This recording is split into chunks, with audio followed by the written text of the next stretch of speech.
Real Talk USA. It's my house, come on, turn it up.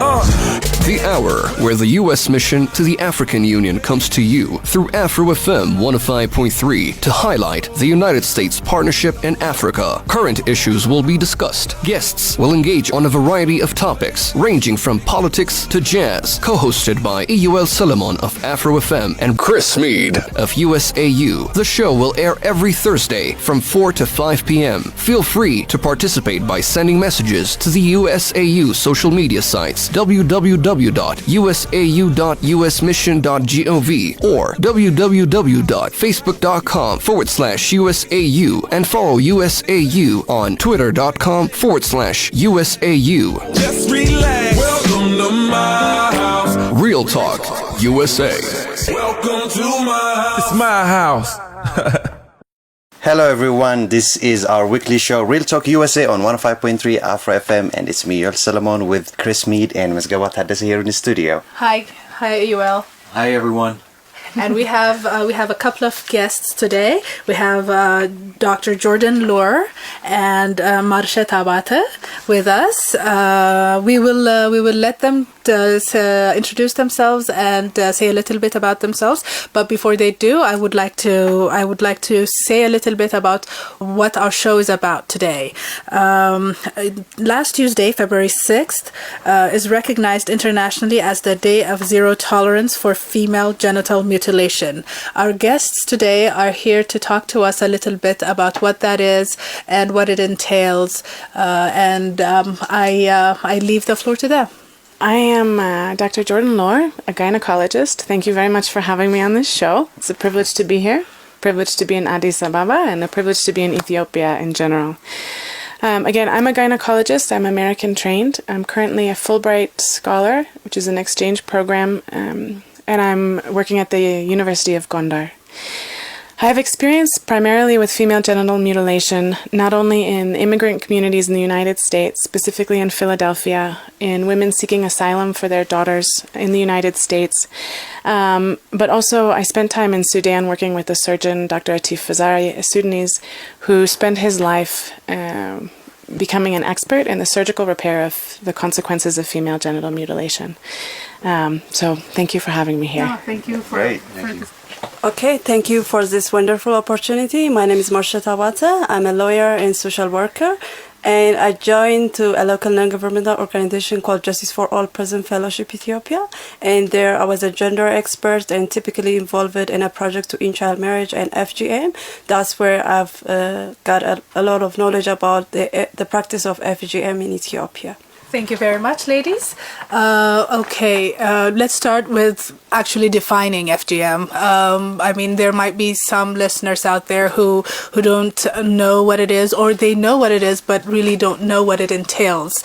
So can you please, Doctor, explain what it's all about? Yes, so female genital mutilation is also called female circumcision, or commonly referred to as women who have been cut. Generally, worldwide, female genital mutilation is divided into 4 categories by the WHO. The first category is the removal of a small portion of just the clitoris or the hood over the clitoris. The hood over the clitoris on a male is essentially the same as the foreskin. During anatomic development, the clitoris itself on the female is the same as the entire penis of the male. So when you talk about nerve endings and nerve damage, that's the framework we need to think in. So that's stage grade 1. Grade 2 would also involve removal of a small portion of the labia minora. These are often reapproximated and put together. And then grade 3 is removal of the clitoris, the clitoral hood, the labia minora, the labia majora, and then the closing of the external genitalia, and so sewing them together so there's a very small opening at the bottom of the vagina for menstrual blood and urine to hopefully be able to drain through.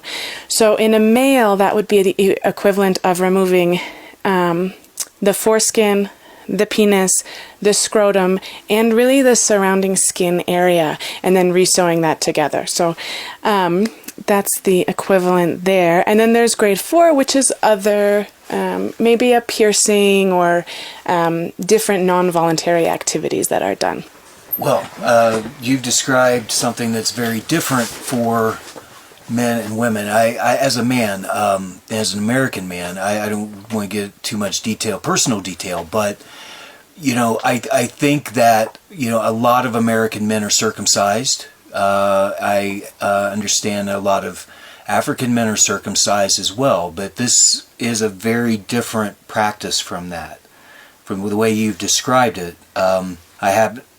Let's talk about like circumcision for men in the United States. If parents elect to have their male child circumcised, it's typically within the first 7 days. It's in a hospital, and the child is given an anesthetic so that the pain is minimized. And as you described, the circumcision itself is removing the foreskin. It's not removing the entire equipment, right? So how is this practiced in Ethiopia? Is it practiced in Africa? Can you tell me a little bit about where this takes place and why? Okay, FGM has been in practice for over 2,000 years. It's even predates Islam and Christianity. So FGM actually practiced in all over the world, especially in particular in eastern, northern, and also eastern parts of Africa, and also in immigrant communities in Europe and even North America. So the practice is not only in Ethiopia, but it is predominantly practiced in Africa. More than 200 million girls and women in Africa have undergone through this horrific practice. And mostly this is performed in 30 countries of Africa, and in the world 3 million girls are at risk of undergoing through this horrific practice. So it's not the issue about Ethiopia, but it's all over the world, especially in African countries. Did I hear that there was a statistic was it of 30 countries where it's routinely practiced, 27 are in Africa? Yes. Yeah. Yeah. Okay. So according to UNICEF 2016 report, at least 200 million girls and women alive today living in 30 countries have undergone through this FGM, and these 30 countries are in Africa. 27 of them out of 30 are in Africa is the current report, I think. The current report says 30 in 2016. Africa. Yeah. In Africa. Yeah, in Africa, oh, yeah. Wow. Okay. So when it comes to Ethiopia, it's also calculated that 23.8 million girls and women in Ethiopia have undergone through this FGM practice, and this is one of the largest numbers in Africa and second only to Egypt. When it comes to the prevalence rate, according to WHO, again, the 65% of Ethiopians who are aged from 15 up to 49 are circumcised. And the reports also show that the Afar and Somali region have the highest prevalence rate, and the Tigray and Gambela region have the lowest rate. So why is it practiced? You mentioned it's a 2,000 year old practice. I understand so in the United States, I speak personally about the United States and what I know. Even male circumcision, there's a growing awareness in the United States that male circumcision, even though it's much less severe, is sort of you're inflicting a permanent change and pain on a helpless child that has no say in the matter. Mm-hmm. And there's a growing recognition in the United States that this is wrong. Mm-hmm. Female circumcision, I think it's more it happens in the United States as well, not traditionally in the United States because it's just not been part of traditional, American culture, but with immigration, there's been a growing prevalence of it in the United States. People are becoming more aware of it as an issue, female circumcision, female genital mutilation. So I know that in the past, in the United States, male circumcision was practiced because for cultural reasons. I believe it started with Judaism, and from Judaism became a practice in Christianity and in Islam. I think it's on. I don't think most men are circumcised in Europe anymore, and it's growing. It's the practice in the United States itself is discontinuing. Yes, tapering out. So why there were some health reasons for male And also- circumcision that were cited in the past. I don't think that they have any basis. I'm not a doctor, but I read this legal argument. I believe it was a case in Germany where the child was a hemophiliac and the parents were not aware of it because he was only 7 days old, and he was bleeding out, and they got to him, but the district attorney equivalent for Germany established a case against the parents and the doctor, asking the court how much of an authority does a parent have over their child. Is this something, because it's elective, the district attorney was like, if it's elective, the child can elect to have this once he becomes an adult. So why should, and what is the extent of the authority of a parent over their child? And this is something that is not even as harsh as a female genital mutilation. To be honest, I have been thinking about it as I became a mother, and I didn't even pierce my daughter's ears because, you know, what are, like, she can do it when she grows up. But coming back to FGM and looking at it from a mother's perspective, maybe you as social workers and people who have been who have had close proximity to the children and the women who have gone through this, can you explain to us the reasoning behind a mother's intent to have her child go through the kind of pain that she has gone through, and why it is not discontinued by women who are aware that it is an unnecessary and, you know, a cruel practice? If you have an answer to this, I'm sorry. Yeah, I get a little bit emotional. I guess you care a lot about. I think it comes through. It's good. Yeah. FGM is most prevalent in a very patriarchy society and male-dominated society. There are some justifications for practicing FGM in Africa and also in Ethiopia. From such justification, one of the reasons is socio-cultural reason. That's actually a preparation for a girl to adulthood and also a prerequisite for maturity. And in order to prepare a girl for marriage and childbearing, that's kind of reason that mothers give when they want a girl to be circumcised. And marriage for African women is not actually an option, but marriage is it's not an option, but it's kind of necessity. It's kind of necessity. It's kind of survival for a woman. Like, it's kind of social security and also economical stability. And the other reason they give for female genital circumcision is a psychosexual reason, like in order to prepare a girl for sex, like, and also to make her faithful for her husband and to save her virginity. That's the kind of advantage that the male will be benefited out of the circumcision of a girl. And the other reason the community gives is a religion to make her spiritually clean, especially in a Muslim dominant society. It's a requisite for religion and also being sanctified. And the other reason also hygienic. For some communities, the vagina, the part of the female genital or the vagina is dirty. They claim it as dirty, and they say that it will grow bigger and bigger if it's not cut. So in order to make it clean, they just perform the practice. So it's also tied with religion, culture, and tradition. So living in a very male-dominant society, in a very patriarchy society, avoiding such practices for a girl, for an infant of 7 days old, or for a girl of 13 years old is actually unbearable. So I'm also a mother, and as a mother, it's obvious that as parents, we don't intentionally make decisions that harm our children. African mothers are phenomenally strong.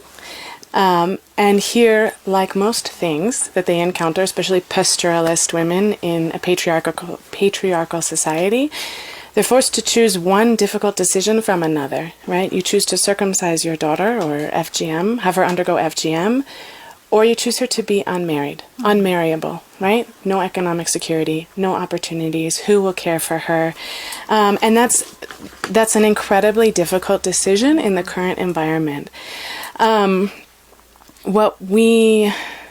The health community, the social work community, the legal community, the Ethiopian community are asking for the mothers of Ethiopia to do is to be pioneers, be strong, make the conscious decision to not expose your daughters to this lifelong harm. There are multiple consequences of FGM. And we understand that there are challenges, right? As a woman who's undergone circumcision, how do you raise a daughter who's uncut to not be sexually promiscuous, to be faithful to her husband, to fall into the social roles that are valuable in Ethiopian culture, that are not related to FGM? And that's a struggle that other women have gone through, right? Women in the Ivory Coast, where FGM is decreasing. And solutions that have come up are communication, right? Talk to your children, talk to your daughters about the value of sexual purity. I don't know how much of that happens in current culture, at least in Ethiopia.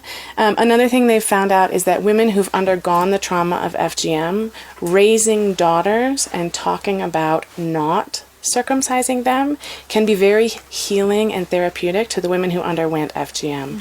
So stopping the cycle provides a lot of opportunities for healing for the women who've already undergone it, and then to enable their daughters to be strong. Well, let's talk about some of the reasons that are offered. I mean, I don't want to, I got to be careful about what I'm trying to convey here, because I don't want to come across as condemning millions and millions of people's cultural practice. That being said, I understand religion, I understand culture, but let's get at some of the reasons offered to justify what people are doing to their daughters.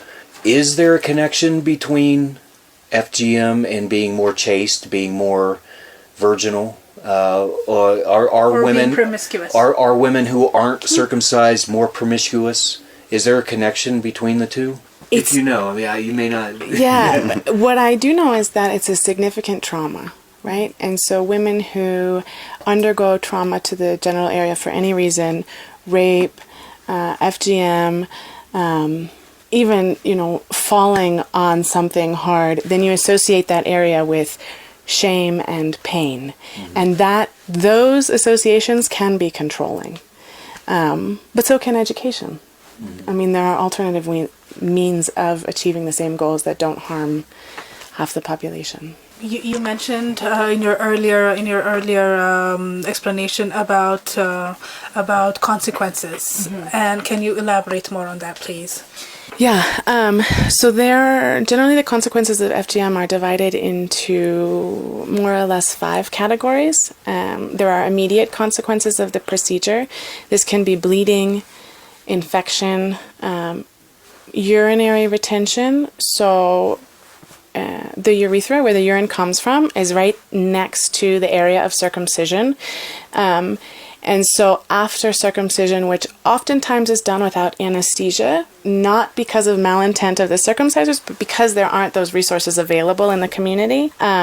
So either there can be a blockage of the urethra with blood clot or with infection or with damage, or there's so much pain associated that the girls are afraid to go to the bathroom. So they can hold on to their urine for 1, 2 days, weeks. It can cause kidney damage. The girls can get tetanus from the procedure, and they can also die from, tetanus is fatal. There can be anatomic damage, not only what was intentional, but what's unintentional as well. Without anesthesia, there's the girls are generally held down, but still they fight, and so that can cause slippage of the knife, damage to the thighs, damage to the urethra. And then girls can die from any of these conditions. They can bleed to death. Infections can lead to sepsis. They can die. Intermediate damage includes recurrent infections. So what happens, especially with the level 3 when the vagina is essentially closed, the urine and the natural discharge of the vagina can't leave. And so it does go back up into the bladder, cause recurrent urinary tract infections, and also into the uterus. Those recurrent infections can lead to a life of infertility as well. Which brings us to the struggle of you circumcise your daughter so that she can get married. She gets married, she's infertile, and she gets divorced, right? So there are a lot of problems. And then also at the area of the circumcision site, there can be scars that form, cysts that form. Late consequences include painful sex. It's a lot of scarred tissue there. Again, there can be infertility. Infertility can be from two things. One, due to the recurrent infection, and the other is from anal sex.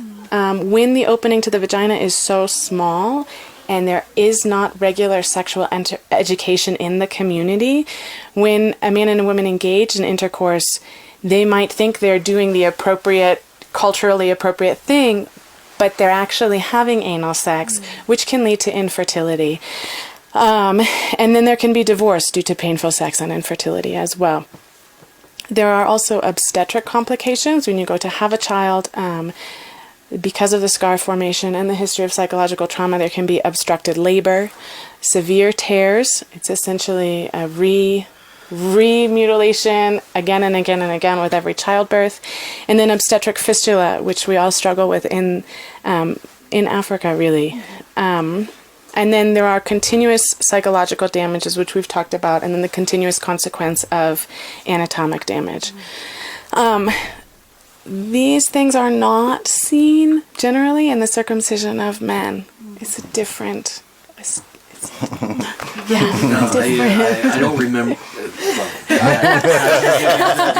You know what? No, look, it's one of, look, TMI, right? But I mean, I was a baby, right? I don't remember it. I don't remember it, and I mean, maybe there's some deep-seated psychological Freudian anger that's built up, but I'm not aware. I certainly have no memory of this being circumcised, and you know, I don't know that anyone has. I don't know that men have any sort of a psychological reaction as an adult, right? But I mean, can you imagine? I can't even imagine being 13 or however old it would be without anesthesia, not just having the foreskin removed, but having the entire area cut and dismembered. I mean, it's very serious. It's very serious.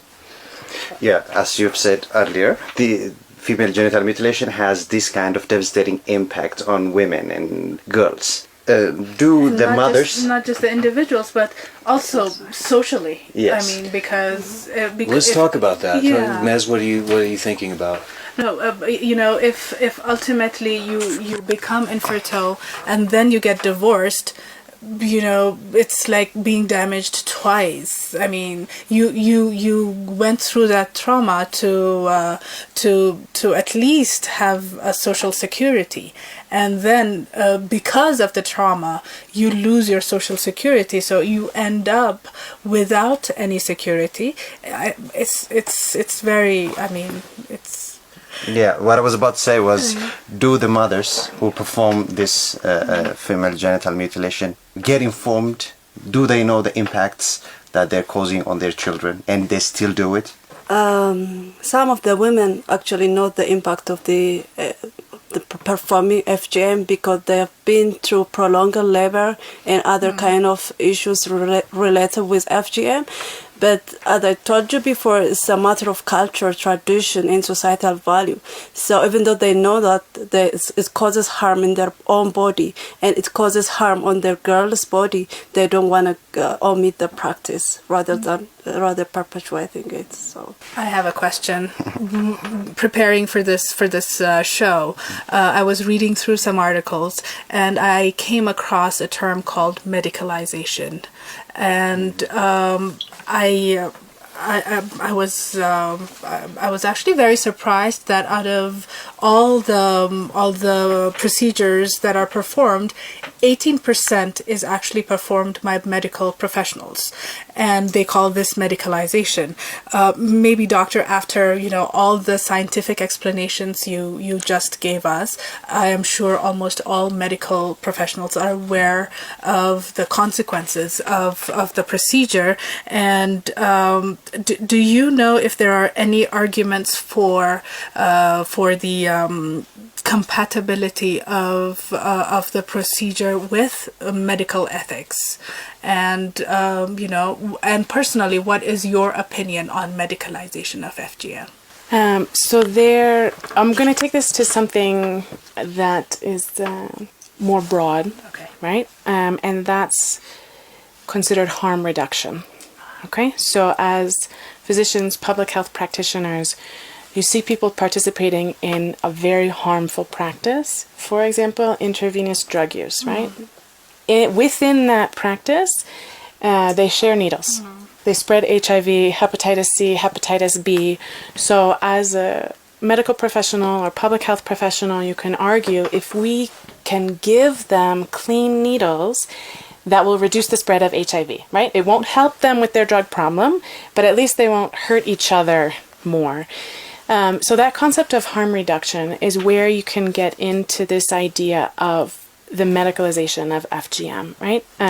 Well, if we do it with anesthesia, well, if we do it in a sterile environment, if those of us who are very familiar with the anatomy can perform it perhaps more safely, would be the argument for it. Maybe there would be fewer incidences of sepsis. As a gynecologist, because it's not only the immediate risk that you're mitigating, which is what the medicalization would do, right? Mitigate the immediate risk. There's still the intermediate, late, and obstetric risks that no matter where the procedure is performed, still exist. So as a gynecologist, I can't. It's a tough situation, right? I don't want girls to die and suffer, right? I want obstetric labor, childbirth to be actually an empowering experience, not a re-traumatization. So it's a challenge. In the United States, if a physician is found to have performed FGM, that physician loses his or her medical license and is thrown in prison. So I don't support FGM regardless of where it's done. But I understand the desire to reduce the harm.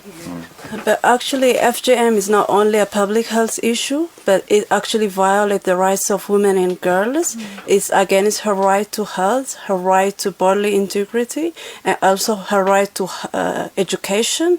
And even it causes death when a girl passes through this mutilation process. So it is also against the right to life. So it actually violates the UNCRC and also the African Union Charter, the Children Charter. Yeah.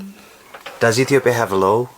Yes, Ethiopia has law, and in Ethiopia it's a criminal act, and if one finds out to be participating in this kind of activity, it actually have some kind of punishment. It's like if the type 1 and type 2 FGM is performed, it actually has 3 to 5 years punishment, and when the type 3 performs, it actually goes to after 5 years.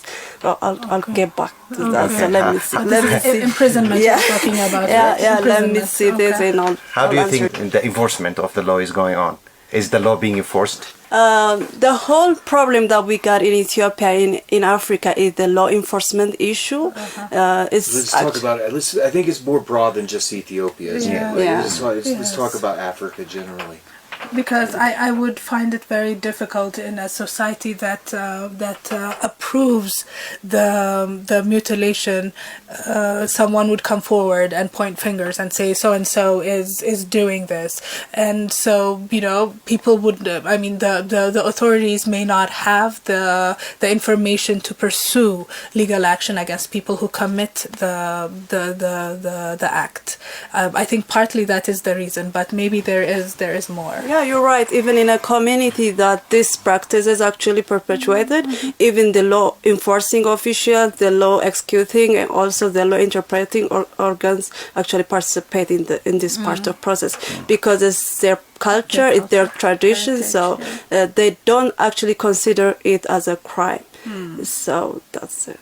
I mean, I think you have, like in the United States, it's against the law in the United States, but you still have to have somebody come forward and provide evidence. Provide evidence. You still have to prove it in a court of law, and if the, I mean, it's against the law for the doctor to do it, but that doesn't mean that there aren't doctors who come from a certain particular background who are doing it in their basement, or I mean, I don't know where these things are done, right? But one can imagine that people are, the possibilities, and they're doing it. Look, we're just preserving the culture from the old country, right? We're come to my house on Sunday or Saturday, and we'll take care of it, and we'll keep the tradition alive.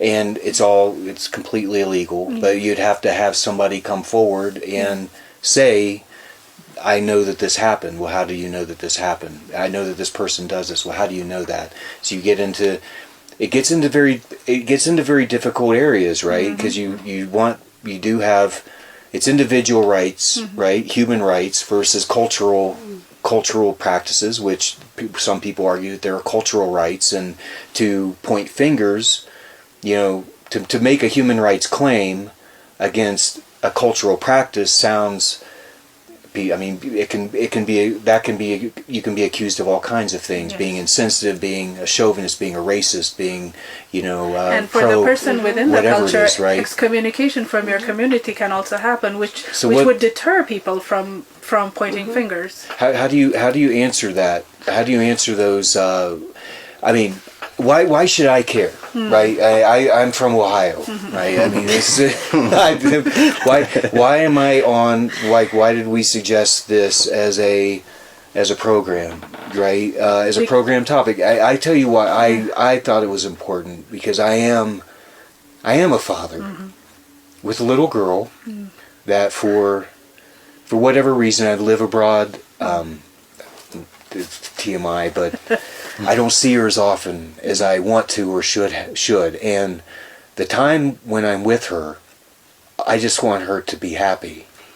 And I can't imagine doing something like this to her. And not just in a moment of, I don't even know how long this procedure takes, but something permanent that she will carry with her through her entire life, that will affect the way she relates to me, that would affect the way she relates to society, the way she relates to a man in the future that I hope would take my place and be even a better guard, be a better protector of her. That sounds very patriarchal itself, doesn't it? But still, as a father, I just want to protect. I want to protect my daughter, and it's a shocking. That's why I care. That's why I care. And you know why I don't? I'm sorry, but it's not very diplomatic. But I don't care how it sounds. People need to know that this is damaging, and people need to know what a devastating practice this is, and men need to be aware of how very different it is from male circumcision, and how controlling and how devastating it would be to, I mean, that's really what it's about, is it's about control. And it's about controlling a woman, controlling a girl, putting in the tools in place to make her be submissive and subservient for the rest of her life. And, we're not perfect. It sounds very judgmental, but I'm speaking personally as a father, that I want people to know that this thing happens and goes on. It goes on in the United States too, and it needs to stop. Yeah, and we should also we should also consider the potential of what we're losing from these women by damaging them, because they could have gone on to become, great leaders, but that potential is just extinguished at 13, which is very sad. Yes and no. Yes and no. There are two types of people that I'd like to talk about for a minute. Okay. One, I'd like to talk about the African male heroes that I have seen as a gynecologist. The husbands and the fathers who bring their wives and their daughters to the hospital. Their daughters, and they say, you know what, please help her. She can't walk. She can't go to the bathroom. Please help her. And then she gets what's called de-infibrillated.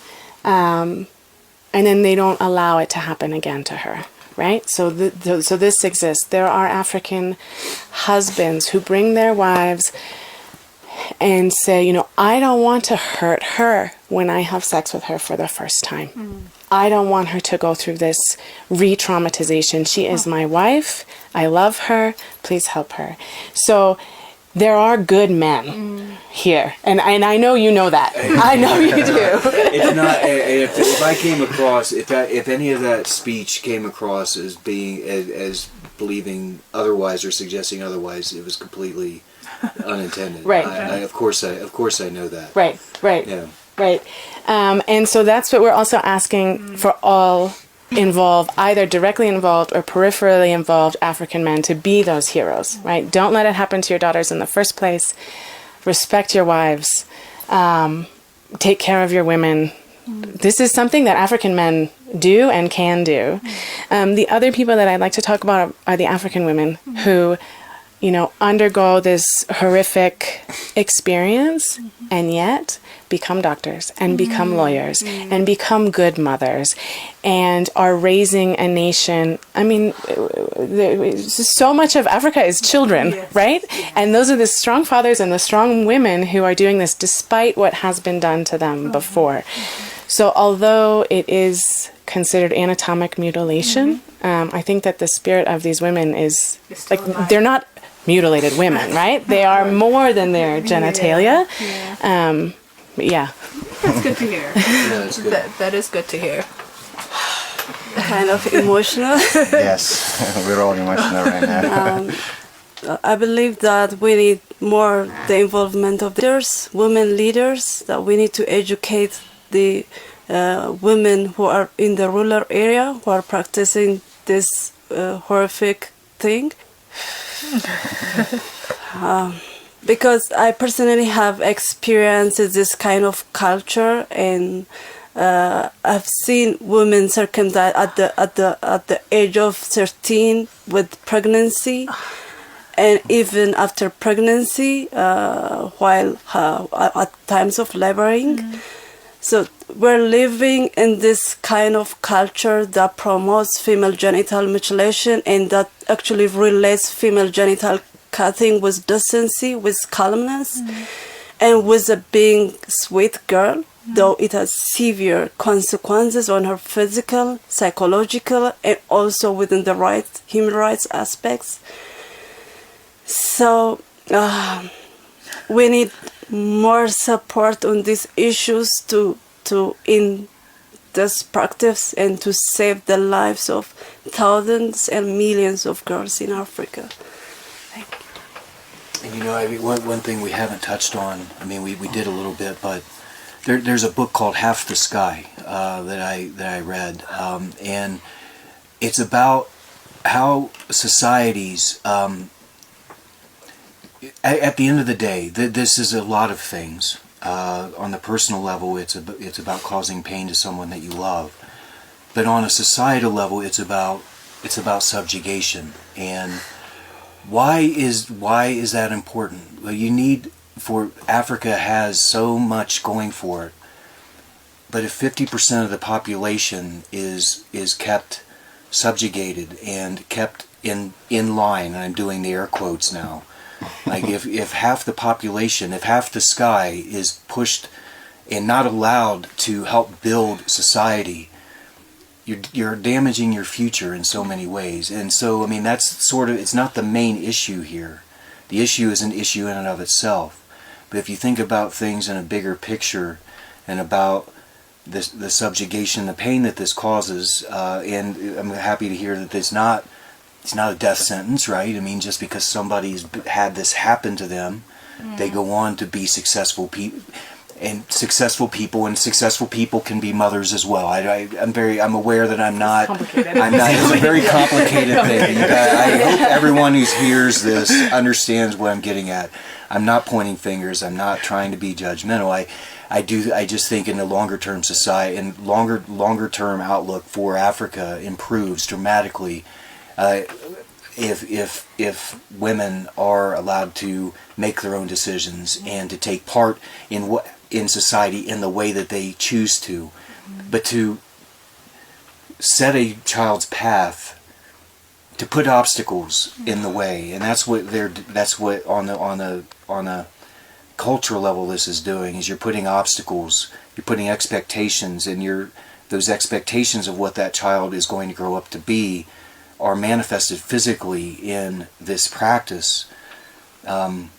It's just not fair. Just from my perspective, it's just not fair. Let them, when she's 18, let them figure out for themselves where they want to go and what they want to do. If they want to be a housewife, if they want to be a doctor, if they want to be both, let them. Don't encourage them to do that, but don't orient them in one particular direction and give them more obstacles. They already have so many things that they have to. Have to anyway. Well, I gave you guys before we came in here. I said we're not lecturing. That's what happens. I am not lecturing. I'm not lecturing. I care about this issue on a personal level, but it's also culturally better if this is ended.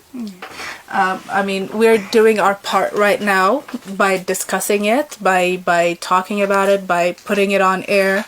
Hopefully, we have a lot of listeners who have listened to what we have said and have thought about it. I mean, sometimes it's just a matter of knowing what's going on, but setting aside our role here, what else as social workers, as lawyers, as medical practitioners, what do you think is a solution that we can talk to our audience about, that they themselves individually, socially can engage in to end this practice?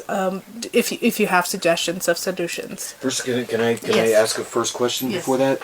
Is it a growing practice, or is there progress being made in this area? Actually, there's a progress, especially these days, as FGM is declining. But still, as I said it before, the prevalence rate in Ethiopia is 65% and is higher in the African context as well. So though it is declining, it's also a serious issue. Still very Serious. serious issue. Yeah, the one thing that I want to ask, Doctor, is that I was born raised here in Addis Ababa, and I've never seen anybody practice female genital mutilation. But I hear people say that they do it to their kids to make them a little bit calm, to make them not break things Yes, right. and That's stuff. a cultural thing. What kind of relation does that have with mutilating a woman's body? So women are still useful, even if they have not been circumcised. There is an interesting association, not with genital mutilation and the propensity to drop things, but typically the day or two before a woman gets her period, she drops things. So it doesn't matter you're circumcised or not circumcised. A healthy woman gets her period every month. Before your period, maybe now instead of saying she's uncircumcised, they'll say she's going to get her period tomorrow, right? But it's not related to circumcision. Of course, as you said it, we grew up in a culture that states that when a girl crushes a cup or a dish or a thing, that she just proclaimed as a girl who is not circumcised. So it's kind of has a relation with decency and also calmness, but I believe that that's wrong. No, it doesnn't connect with it doesn't have any benefit, because female genital mutilation has no medical reason for doing that. Somebody needs to teach some sense into these kind of people. Yeah, of course. We're saying this. If you have answers to my previous question, yes. So as a medical professional, as a gynecologist specifically, we have a large responsibility for this region, the African region, to collaborate and work well with the traditional birth attendants or the people that are attending unattended births, be it mother-in-laws or aunties or most of the women in the rural communities, neighbors. In the same communities where genital mutilation is happening, you'll have unassisted births. So I think a great way to combat FGM is for collaborative partnership to exist between those more traditionally experienced medical professionals, women's health attendants, we'll say, in the rural communities, and those that work in the hospitals, to work together not only as a referral system for complications in labor, but as an educational system for what happens after circumcision, such that we can all be on the same page, and that those people who provide circumcision realize the damages and stop doing it of their own choice, of their own awareness. Would be one thing. And the other thing that I would implore is for the parents of boys to not require circumcision or genital mutilation in the wife of their son. Can go a long way in freeing the community from feeling obligated to undergo FGM. And I believe that all professional and non-professional people are responsible to end this horrific practice. And as professionals, we need to challenge the community. We need to challenge the tradition and the culture that justified that female has to be circumcised. And as a girl and as a woman, we have to speak out against the practice of female genital mutilation, and also educate girls, women, the community, traditional circumcisers about the impacts of FGM, and also reach to the traditional leaders, community leaders, religious leaders, and educate them also about the harms of female genital mutilation. So as a woman, this kind of session has a benefit just to reach out about the overall impacts of FGM. I'm not a crusader. I don't know how to end. I think just by talking about it and raising awareness, how different it is. You know, like men get circumcised and they think, well, my daughter's going to be circumcised, and I don't know how much thought goes into making a distinction between male circumcision and female. I mean, we don't even call it female circumcision anymore. We use the term FGM, female genital mutilation, because it's so much more serious. And so I just think by talking about it as a male, talking about it and bringing awareness is helps. I don't know. Yeah, it's a step. It's a start. So that ends today's show. Thank you very much. This was a heavy day today. Yes. And we'll hopefully have some more lighthearted things next week. Yes. It was a very important issue, and thank you very much for coming to our studio and participating in RealTalk USA. Thank you. Thank you for having us here. Thank you very much. Thank you so much. Thank you for having us. Yeah, and thank you for the work you do. Yeah, for the work you do, for the education I got today, and for hopefully all our listeners of this show. Thank you.